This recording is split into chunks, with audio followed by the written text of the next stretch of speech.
नमस्कार मित्रांनो, मी अभिजित शेटे आणि आमचे मित्र कुणाल वनवे. आज आम्ही आलो आहोत पिंपरी चिंचवड मधल्या उद्योजकांना भेटायला, त्यांची मुलाखत घ्यायला. तर आज आपल्यासोबत आहे सुजित मडके सर, जीत एंटरप्राइजेसचे ओनर. त्यांची आज आपण मुलाखत घेणार आहोत. नमस्कार सर. नमस्कार. नमस्कार सर, तुम्हाला आम्हाला प्रश्न विचारायचे होते. तुम्ही या क्षेत्रात कधीपासून आला आहात? किती वर्ष झाले?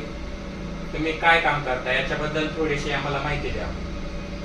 नमस्कार. माझं नाव सुजित मडके. मी मूळचा पुण्याचा नाही आहे. माझं गाव जे आहे ते धाराशिव जिल्ह्यातील कळंब तालुक्यामधील मोहा गाव हे आहे माझं. मी मागच्या 12 वर्षापासून पुण्यामध्ये राहत आहे. आणि जर माझ्या या बिझनेसची सुरुवात बघायला गेलं तर 2018 मध्ये मी या बिझनेसची सुरुवात केली. त्याच्या अगोदर मी CNC ऑपरेटर किंवा आपण असं म्हणाल तर मी CNC हेल्पर म्हणून या इंडस्ट्रीमध्ये कामाला लागलो होतो. त्यानंतर मी ऑपरेटिंग शिकलो. त्यानंतर मी CNC मशीनचं सेटिंग शिकलो. त्यानंतर मी काही प्रोग्रामिंगचे क्लासेस केले. मी आज CNC आणि BMC मशीनचा प्रोग्रामरही आहे. आणि मी माझ्या कंपनीमध्ये मी स्वतः डिझायनिंग डेव्हलपमेंट हे स्वतः मी काम करतो. आणि माझ्या कंपनीबद्दल जर सांगायचं झालं तर 2018ला आमच्या कंपनीची सुरुवात आहे. 2018 मार्चमध्ये आम्ही सुरुवात केलेली आहे. 2018 मार्च ते आतापर्यंत आम्ही बऱ्यापैकी चांगल्या पद्धतीची काम करतो. क्वालिटी आणि चांगल्या पद्धतीचं प्रोडक्शन काढण्याची काम करतो. सर, तुम्ही जीत एंटरप्राइजेस असं तुमच्या कंपनीचं नाव का ठेवलं ते?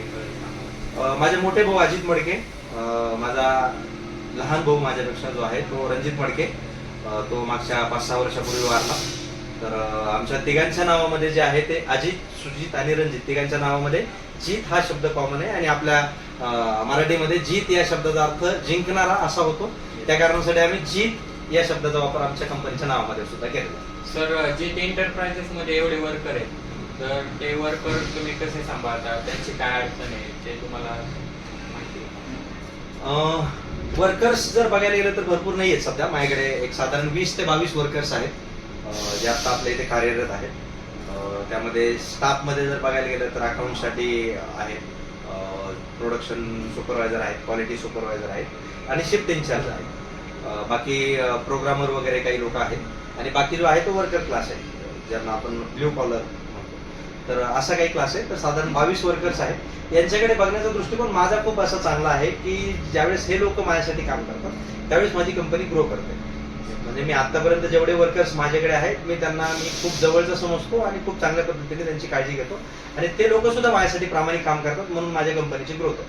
माझं जर असं बघायला गेलं तर फक्त जीत एंटरप्राइजेस ग्रो करत असताना माझं जर समजा 10% वाटा असेल तर 90% वाटा या सगळ्या लोकांचा आहे. या सगळ्या लोकांनी मला मदत केली, चांगल्या पद्धतीचं काम करतात ते माझ्यासोबत, म्हणून आज आमची कंपनी ग्रो करते. तर तुम्ही इथं या क्षेत्रात एवढे दिवस काम करताय, खूप कॉम्पिटिशन आहे, तरी सुद्धा तुम्ही तुमचं वर्चस्व इथं कसं काय टिकून ठेवलं? नाही, काय आहे की कॉम्पिटिशन जर म्हणाल तर आता प्रत्येक क्षेत्रामध्ये कॉम्पिटिशन, प्रत्येक क्षेत्रात. म्हणजे तुम्ही कुठेही जा, तुम्ही वॉशिंग सेंटर जरी टाकलं, गाडी धुण्याचा धंदा तो कुणीही करू शकतो. असं जरी बिझनेस तुम्ही कराल तर त्याच्यातही कॉम्पिटिशन आहे. पण काय आहे, ज्यावेळेस तुम्ही तुमच्या कामामध्ये क्वालिटी आणि ऑन टाइम डिलिव्हरी ज्यावेळेस द्या, बरोबर, आणि तुमच्या कंपनीला डिसिप्लिन पाहिजे, ह्या गोष्टी ज्यावेळेस तुम्ही तुमच्या कंपनीमध्ये कराल तर तुमच्या कंपनी 100% चांगले काम करेल. आणि मग कस्टमरचाही बघण्याचा दृष्टिकोन तुमच्याकडे ते बदलतो. आता माझ्याकडे बेस्ट सप्लायर ऑफ द इयरचे मागच्या 3 वर्षापासूनचे अवॉर्ड आहेत. हे सगळे अवॉर्ड तेच आहे.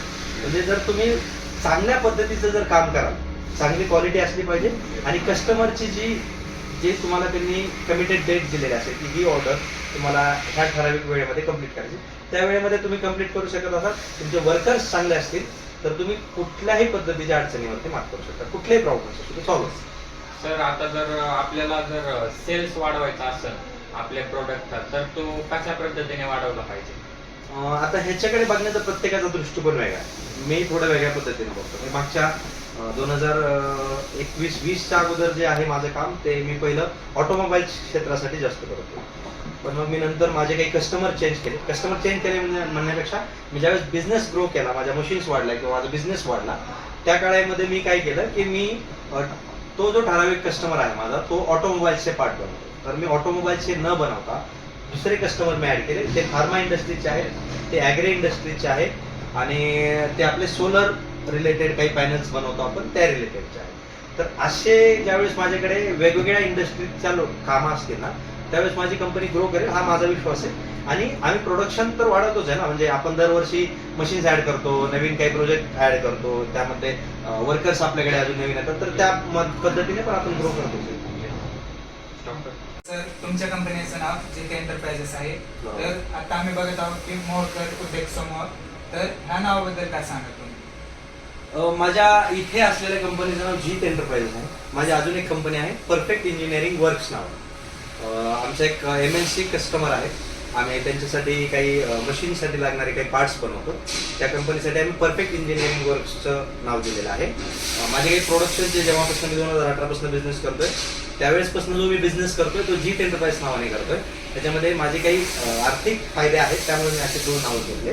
आणि दुसरं जर बघायला जाल तर आमचं स्वतः माझे म्हणजे चुलते जे आहेत आमच्या गावाकडे आमच्या वाड्याला, म्हणजे माझं जे सरनेम आहे ते मडके आहे.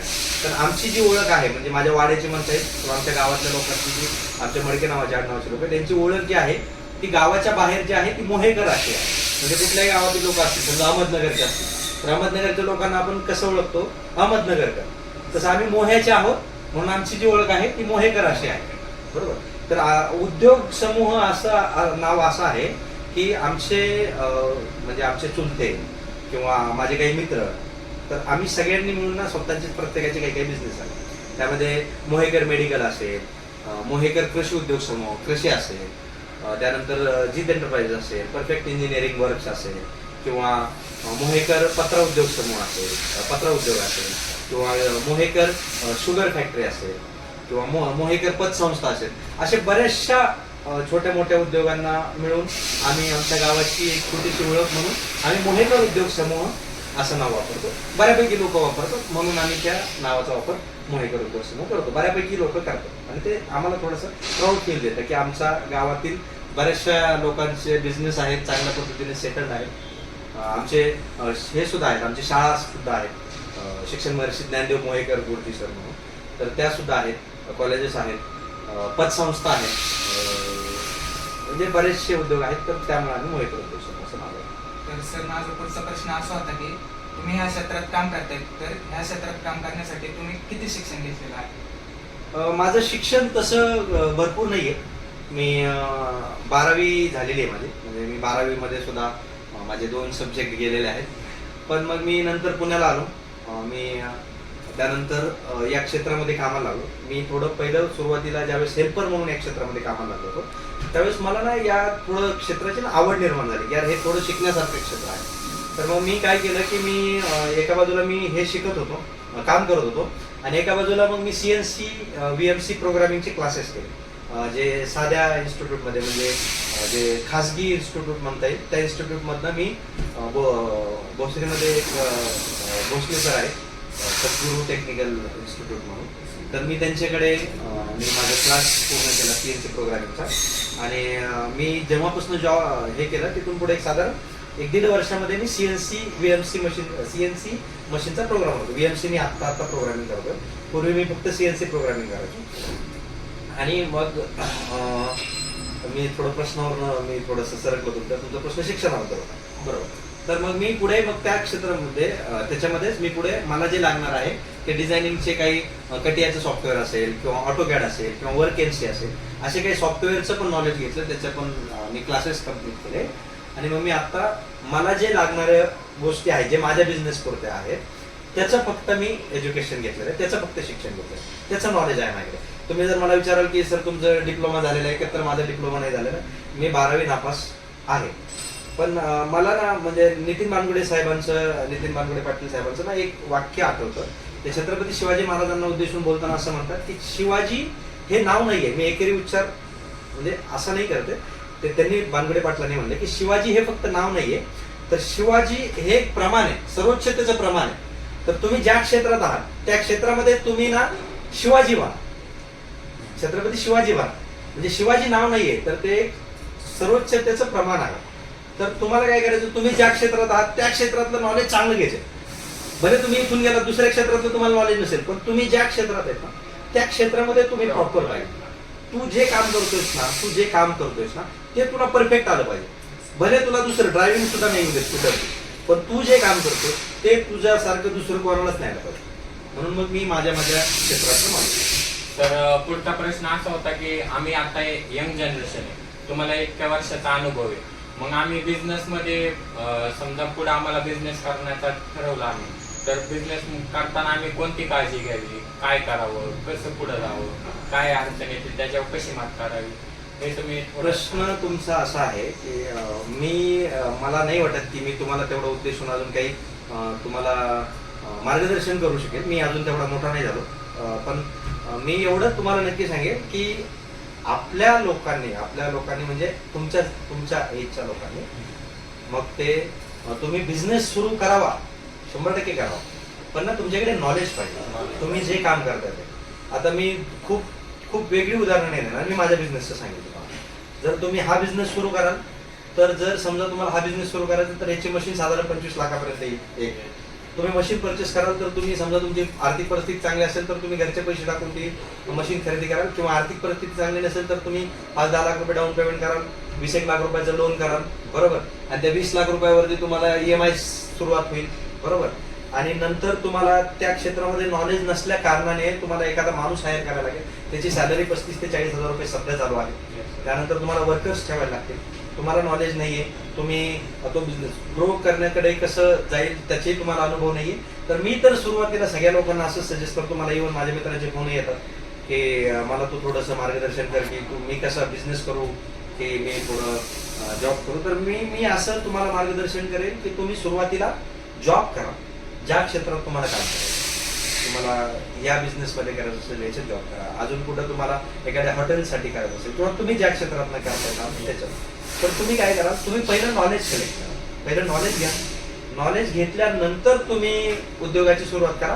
पण उद्योगाची सुरुवात करत असताना तुम्ही स्वतः त्या बिझनेसमध्ये काम करा. बिझनेसमध्ये काम नाही करणार तर तुम्ही मोठे नाही होऊ शकणार. मी खूप लांबचं उदाहरण देणार नाही तुम्हाला. आपले अशोक भोसले सर म्हणून अल्ट्रा कार्पोटेक इंजिनिअरिंगचे मला खूप शून्यातनं सुरुवात आहे त्या माणसाची.